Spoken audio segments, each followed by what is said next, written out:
y'all, welcome back to another video. Today we're going to be talking about my first day as an HHA, how I found the job, how I'm liking the job so far, and the pros and cons, and also advice just in case you want to do it. So for starters, how I found the job. Like I've stated in a couple of my videos, I was working at Qdoba at the time, which is like a Mexican restaurant, and it's kind of like, it's basically a Mexican Subway. So you'll make burritos or quesadillas or something, whatever you want, we can make it, almost. So I was fed up, not gonna lie, I was really fed up because they were like, Kajna, you're gonna be on Fry. No, I'm not. So y'all know, if you know me or anybody around me, once you tell me you're gonna do something I don't like it, I'ma just find something else. So I was cool with it the first day, and then manager's attitude just was not, 2 + 2 wasn't equal, you know, it wasn't making 4, so I had to subtract myself and leave. So I got so mad one day to the point where on my break I said, like, even my coworkers could feel it. There was like something wrong with it. So I was on my break, I sat down and I was on Facebook applying for jobs. Just me, like, some people say I'm spiteful, but I was oh so serious because I was like, I'm about to graduate from my school with a whole diploma. I'm still working at a restaurant. No, if you're working at a restaurant, it is okay, especially if you just graduated. It is okay. If you think that's for you, that's for you. If not, quit that job and get something you want to do, but like make sure you got savings before you quit. Don't do what I did. So they called me. They was like, I'm just calling you because you filled out an application. I'm like, what? Like, y'all called me like that fast? And I was talking to one of my favorite customers, and she was like, well, if you leave, I'm be sad. I'm like, me too, but I gotta go. So they set up my orientation, yada yada yada. I was really shocked. I was like, it's too good to be true, because I'm really bad on luck. So I was like, it's too good to be true. Well, it wasn't. That same day, I was walking out and I was telling my favorite coworker, Maddie, I was like, if they keep up with doing what they doing, I'm leaving. And everybody knows I'm a woman of my word. If I say I'm leaving, I'm most definitely leaving. Like, I know my worth. Especially in a job setting, in a relationship, in a friendship. You're not gonna treat me right, you're not gonna treat me how much I'm worth, then we're gonna just dead it all. And remember that, always know your worth, especially when a job, because you could die today and they'll have you replaced by either this week or the next. So she was like, oh girl, I agree. She didn't even see it coming. I didn't even know cap. So I had my orientation and I was like, okay, this is getting real. And I was still at Qdoba. I was at Qdoba on my break during orientation for my next job. So with my interview and then my orientation, the second, but anyways, she said on my orientation date. Then at the time, the person I was dating, I was like, am I doing the right thing? Like, is this happening so fast? I was like, this is a huge big girl step. He's like, no. Okay, cool. So I started planning after my orientation date. I got some scrubs. His mom was so kind enough to give me scrubs. I got some scrubs. I bought some more scrubs. And that was it. So after graduation that Saturday, I started Tuesday. Well, Sunday, mind you, my job's all the way in Westfield. Sunday, oh wait, backtrack. I had to get my TB test done after work, which is Qdoba. Oh my gosh, that was the worst thing ever. If you get your TB, if you ever get a TB test, make sure you do it early in the morning, because if you go in like a middle of the weekday or whatever, and in the evening, you're gonna be there for a grip. And that's what really upset me, because that's already 30-45 minute drive, especially on the highway, and I hate the highway. So I was like, you know what, whatever. I finally got it. Went to go to my orientation. That was a breeze. Had to download a couple apps, sign a couple papers, do a test. And the test, don't worry about it, because they go through it with you at the end. So that Sunday after graduation, I was like, I'm not gonna do an open house. I'm just going to eat with my friends. My mom took me to Red Lobster graduation day, so I was like, it's cool. So we I'm trying to think. I did not make it to Rick's Boatyard because I got in an accident. Now, mind you, I rely on my car to get me to and from work, so I'm really upset. So I called my goddad because he will fix anything, just about, or try to fix it. So I was like, whoever hit me, he had a trailer, and the trailer was not licensed, neither was his truck. So he hit like bam. So now I got a huge dent in my car. My car was perfectly fine. I got a huge dent in my car. I'm like, okay, Chase is upset. I'm upset. His mom trying to figure out, boom, bang. We was so livid. All right, cool. So I drive home. And this is another God, what am I supposed to do moments, because I literally rely on my car to get me to and from work. Out of town. This ain't around the corner in Anderson. Somebody could just, you feel me, drop me off, whatever. This is out of town. This is in Westfield, Indiana, like 45 minutes away. If you ride one day, a good 39. So anyways, so my dinner plans was canceled. Mind you, I'm just going through a relationship breakup. I'm like, Lord, what next? Because I'm really about to tap out. My goddad comes to fix it literally the day of me going to work, which is on a Tuesday, and I had to be there at 12:30. So we running late because my car acting special. I'm like, all right. So my goddad took me to work. I ran like 30 minutes late. And I'm like, I'm so sorry, I apologize, whatever. And the family was so chill. And she was like, oh, no problems. Life happens. And my manager actually told my DON, director of nursing, he was like, I don't know about her, but okay, don't underestimate me. Because watch God work. So my next client was like an hour after my first client. And it's a 4-hour shift, but each is 4 hours. So I was working 8 hours. So me and the first client vibe and whatever. And then I go to my other client. My goddad picks me up from Anderson, takes me to the other side of Westfield. He's still fixing on my car this whole time. Still, then takes me on the other side of Westfield. And then I'm vibing with the other client. He took an hour getting to his house because he was brand spanking new. So it was a new experience for both of us. I'm like, Lord. I'm talking to my DON because somebody from my job has to be there to introduce me. We're just talking, and she was like, well, I'm really glad that you came. Like, even though you had car problems, you really showed yourself, like, you really proved yourself.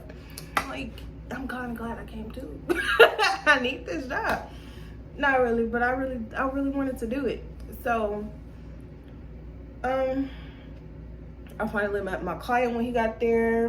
We relaxed, so I did a 6 to 10, I think. It was like a 6 to 10. And my goddad finally came on my car. When I tell you, I was scared because what was happening was her brakes, she wasn't braking. I had to like stomp to get it to brake. I was scared to drive. And I'm like, her brakes are what? Like, they do. So we just needed a pump line or whatever, a brake line, pump line, something. I just knew it wasn't working. So I'm driving back home. I'm like, Lord, what am I going to do? This is not it. So my first week, it was just 2 clients, 8 hours back to back. So what you do as an HHA for my company is you do laundry, dishes, remind them of medicine, make sure they take their medicine. Extra stuff that the family will want. So like walk with them, read with them, talk to them, watch TV with them. A typical day, I'll probably end up doing a vlog about it, but I really don't want to record in her house just simply because that's her privacy. But I'll try my best to like get some stuff. So a typical day is, now the family really loves me, and my first client family really loves me, and I really love my client. She's like my best friend. Like, so I ended up being with her for 8 hours a day. So I'm really just chilling with my best friend for 8 hours a day. I'm getting paid to chill with my best friend for 8 hours a day. And I would do it even if I didn't get paid. And it's really about being there when the family can't, and also being there when the family needs you the most. Sometimes it's not just the client you're there to like be there for, and sometimes the family, when they have a hard time with the client, like they feel like, I don't know what I'm doing, like you have to be that reinsurance sometimes. And growing up, I was a big reinsurance to my grandmother. My grandmother was in a coma, and all I had to do was like touch her hand and she would squeeze it, boom, bow, that's how you fix it. I'm just playing. But I was literally my grandmother's will of living. And on her deathbed, she promised me to continue in the medical field, and I did too. So I don't know. I really love it. My advice for you is to always, if you don't have patience and you don't see a point of doing HHA, home health aid, and you're not ready for it mentally, don't do it. Because what'll happen is you're stressed out, you're mentally drained, physically drained. You're almost up there with a CNA, just not a certificate. And CNAs do way more than the HHA as well. But any work in the medical field, it can be draining. So really take care of yourself, take time out. And sometimes you gotta know, sometimes it's hard to say no, especially when it's not something you're required to do. Sometimes you'll catch yourself doing something that ain't even on your task list, and that's just a part of being a blessing to somebody else. Because you got to think, they can't do, some of them really can't do for themselves. So you have to really like, okay, I'm literally this person's backbone for this how many hours. I remember one time I pulled a 8 to 5 with one of my clients who really needed help, and I was like, Lord, are we gonna get through this? Like, he was cranky and I was cranky, and sometimes that happens. Sometimes you will have to vent to your DON or your supervisor. Sometimes you will have to cry. I ain't got to that point yet. You feel me? And I'm trying not to get to that point. You will really get attached to these people. They literally become part of your family, a home away from home. The thing that messes me up is it happened so fast after high school. Like, I graduated Saturday, I started working Tuesday, and I've been working ever since then. So I haven't got to have fun like some of my classmates, and honestly, I don't even mind it. I would rather be making money and doing something I truly love. So if you're a healer or love to be there for somebody and love to be a blessing for somebody, I say go for it. Don't hesitate. It's multiple, just make sure you have transportation. It's multiple companies out here that don't require a high school diploma or just require a high school diploma.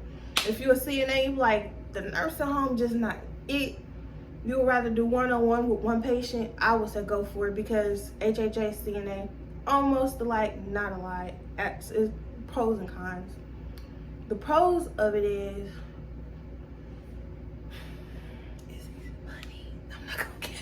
money, but it's not always about the money either. Sometimes you want to be like, I want to stay with this client a little longer. You can't, but it's like, I'm scared if they don't. You really not fall in love like that, but like you look at them as your grandpa or grandma. You're like, I literally have their life in my little bitty hands, and they're so fragile and so little. They can only do so much for themselves. So the pros of it. And you also get to bond with somebody new. You get to meet new people. You get to do more things. It's literally a big step from fast food or retail. It's independent work as well, so you don't have to worry about somebody like all over your shoulder, like do this, do that. You literally have a task that you can click off on your phone, and you're done. And you can literally bond with your client for the rest of your shift, whether you just got all your stuff done 2 to 3 hours, 30 minutes, or 50. The rest of the time is literally for you to bond and be that caregiver towards somebody who needs it. The cons are just mentally you have to prepare yourself, because spiritually it can be a lot, physically it can be a lot, mentally it could be a lot. I don't know how many times I come home like, that was a long shift. And some people, I can do it sitting there, okay? But like, you literally have to keep your brain going like, oh, I hear her getting up. Let me go in here and grab her so she goes to the bathroom. Oh, I need to make sure she eats. Let me make sure the dog gets walked. Oh, okay, I got to do this. You have to also think ahead if you have more than one client. Let me see what I'm going to do for him. I wonder if he needs this done. And it's like, it's literally a lot mentally. And if something happens, like when they fall, especially on your watch or before you even come in, it's like, you're worried. Like, did they break a leg? Are they going to have a concussion? Is it brain damage? Is it, they tear easily? They're literally babies. Just about. They're literally babies. And you have to, they're so fragile. But some of them can be tough as cookies, tough as nails and cookies if I bake them, because I'm a horrible baker. But another pro is you get to cook. Girl, you feel me? I be having to eat. So you get to cook and you get to show off some skills that they never know. Like you get to comb their hair. Some clients do have other people that wash them up. Sometimes you have to do it. I haven't had to wash anybody up yet. But it could happen in the future, because I don't plan on changing my career no time soon. And if I do, it'll be criminal justice. So what else? You just really have to prepare yourself mentally and physically. Get a lot of sleep. Eat a lot. I haven't eaten in 2 days because of just, I need to eat. I'm worried about her eating and I need to eat. You make sure you eat. Make sure you do what you would normally do. Whether on your time off, that's your time off. Because once you're there for that 8 or 12 hour shift, you like, I miss my bed. And you will most definitely miss your bed. And if you do overnight stays, you will most definitely want to stay home. If you do live-in, you will most definitely, I would not recommend live-in, because you will miss your home, you will miss your independence. But if you want to do that, go for it. You know, this is your life. I'm just here to give you advice. I just have bad separation anxiety. So I don't like sleeping by myself. So I most definitely wouldn't do live-in, especially with somebody that's not family. Now, if you don't really care, you go for it. You got, look, you know, you tougher than me. Just make sure you add transportation. That's really big. And save gas money. Because, honey, I don't know how much it takes. 35 to fill my tank up. And I'm going from Westfield to Anderson every day. So sometimes I'll be like, Lord, if we get home, that's on. If God don't do it, it just won't get done. It's this meme on Facebook. It was like, I just put 20 in the tank and just, because because gas prices is $3 a gallon. Who has that? I do, but I don't want to have it. I'm tired. $3 a gallon, that is a lot. And then they be like, well, in my day, it was 15 cents. Well, ma'am, sir, it's not now. So I got to put 30 in there and pray that it'll last me 2 or 3 days. So make sure you have gas money. And make sure you have savings, because I promise you, you're going to have more than enough. So make sure you have savings going, just in case your car do break down and you don't know what to do. I thank God I still have some money left over so I could get the stuff I need to get fixed. And I still got to pay my goddad. So it's like, make sure you have to have just in case money with this job. You most definitely do. Because they're understanding, but you got to think the elders need us. Like, they don't absolutely, but they need us. They're depending on us to get there. Every time I see my client, I like dang near break my neck trying to get through those roundabouts so I can see it, because I'm so excited. Like, I literally love my job. Like, I literally love my client. And when she see me, I'm like, bestie. And she was like, Naomi. I don't know who that is sometimes, but she calls me Naomi or Naomi. Nice catching y'all. But I love her. I don't care, because I love her. Don't call me Patricia at this point. I don't care. I know who you talking to. You know how your grandparents be like, you know who I'm calling. I know who be calling me. But so you can get some sweet clients. You can get some really picky clients. You just work through it as much as you can. But that is the end of this video. I hope I gave some very good information. If not, I'm sorry. You can take a lot away from this video, and you can leave some. It's every video I do. So don't forget to like and subscribe, and I'll see y'all in the next video.